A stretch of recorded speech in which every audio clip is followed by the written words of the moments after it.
Joseph मिस्र देश को अणाजाते फारंकर जने भृत्य अर्थात मिस्रीय पटिपर नामक रक्षक सेनापति ताहांकर आननीयकारी इस्माइलीय मानंक ठारू जोसेफଙ୍କୁ किणिथिला।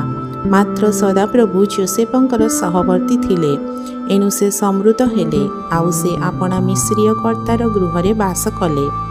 एथिरे सदाप्रभु तांकर सहवर्ती अछंती और से जे कार्य कले सदाप्रभु तांको हातरे से समस्त सिद्ध करुअछंती एहा ताहांकर कर्ता देखिला। एणु जोसेफ ताहार दृष्टि अनुग्रह पाई ताहार सेवारे नियुक्त हेले। पुणी से जोसेफଙ୍କୁ आपणार गृहाध्यक्ष करी ताहार हस्तरे सर्वस्व समर्पण कला।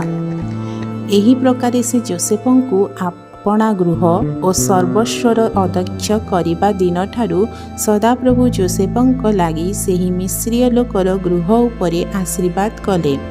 पुणी गृह और क्षेत्र स्थित समस्त संपद प्रति सदाप्रभुंकर आशीर्वाद वर्तिला।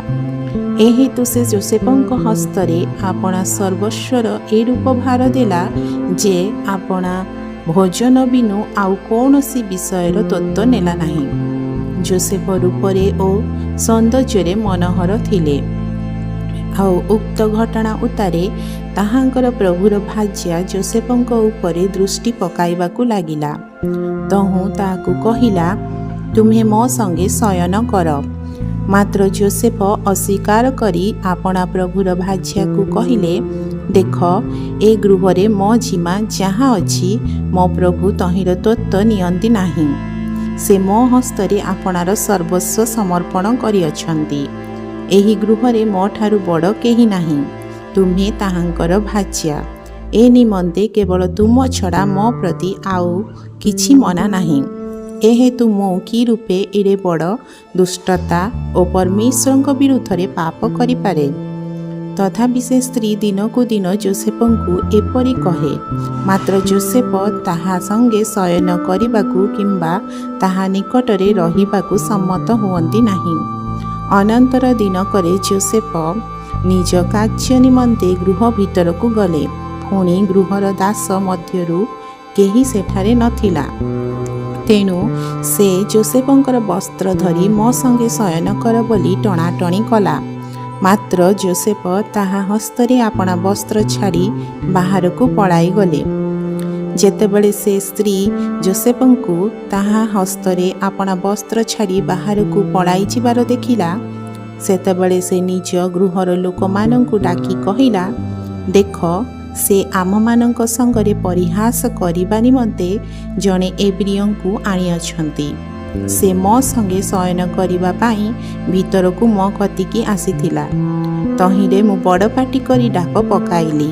मोहर बड़ पाटी करी डाकिबार सुनी से आपणा वस्त्र मो निकटरे पकाई देई बाहर को पलाई गला। पुणी से स्त्री ताहार कर्तार गृहागमन पर्यंत सेही वस्त्र आपणा निकटरे रखिला। अनंतर से आपणा स्वामी की सेही कथा अनुसारे कहिला, तुम्हें जेउ एब्रिय दास को आम्भमानंक पाखकू आनिअछ से मो संगे परिहास करिबा निमंते मो कतिकी आसीथिला। पुणी मु बड़ पाटी करी डाक पकाइबारु से मो निकटरे एही वस्त्र पकाई देई बाहर को पलाई गला। सेतेबेले तुम्हर दास मो प्रति ए प्रकार व्यवहार करिअछि। आपणा भाज्यर मुखरु ए कथा सुनी जोसेफଙ୍କର प्रभु क्रोधरे प्रज्वलित हेला। आउ जोसेफଙ୍କର प्रभु तांकु नेई राजबंदी मानंक बासस्थान कारागार रे रखिला। तहु जोसेफ सेही कारागार रे रहिले। मात्र सदाप्रभु जोसेफଙ୍କର सहवर्ती थिले। पुणी ताहांक प्रति कृपा प्रकाश करी कारारक्षकर दृष्टि रे तांकु अनुग्रह पात्र कले। तहिरे सेही कारारक्षक बंदीशाला स्थित समस्त बंदी लोकंक भार जोसेफଙ୍କ हस्तरे समर्पण कला। पुणी से माने जहाँ कले सेही सकलर कर्ता से हेले। कारारक्षक जोसेफଙ୍କର हस्तगत कौनसी विषय रे दृष्टिपात कला नहीं, कारण सदाप्रभु ताहांकर सहवर्ती थिले। पुणी से जहाँ कले सदाप्रभु ताहा सिद्ध कले।